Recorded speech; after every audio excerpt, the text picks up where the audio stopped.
Now, as for the moment itself, you just have to marvel at the technical work behind it.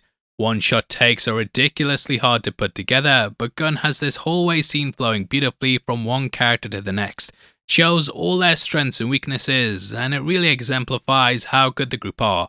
We have Groot stuffing a branch down a hell spawn and then exploding it from the inside, Quill throwing electrical charges on guards, and Drax pinning someone to the wall with his knife. We even get callbacks to the prior films, with Rocket standing on Groot's shoulders shooting, and Quill's charge being something that he's used in other movies. My favourite moment though, by far, is watching Nebula get punched in the head to see it go over the back of her body. Lots of her bones and parts are broken during this moment, and I love how she pulls everything back together in place and keeps firing. The movie is of course laced with a lot of body horror, but this is the moment that stands out to me. Now we end the scene with Gamora fighting off against one of the evolutionary squid-headed Hellspawn. She's a character who hasn't really felt like she's part of the group, and this is due to all the stuff that happened with the multiverse earlier in the franchise.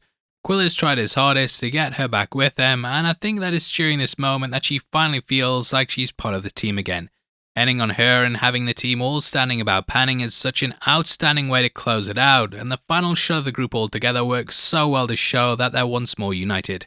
Now why I love this scene is because of the choreography on display, the way the camera does things like move through the stomach of a creature, the way that we see the Guardians all working together, and the way that the music reminds us of what's really going on in this moment. This is the team coming together for one final time to show us why we fell in love with them in the first place. It's got some great callbacks, is beautifully executed, and it shows the entire team both in front and behind the camera at their best. I don't know if this is the best action scene in the MCU, but I'm hard pressed to think of another one that tops it. In the end, I can't wait to rewatch this moment again, and that to me is why it's perfect.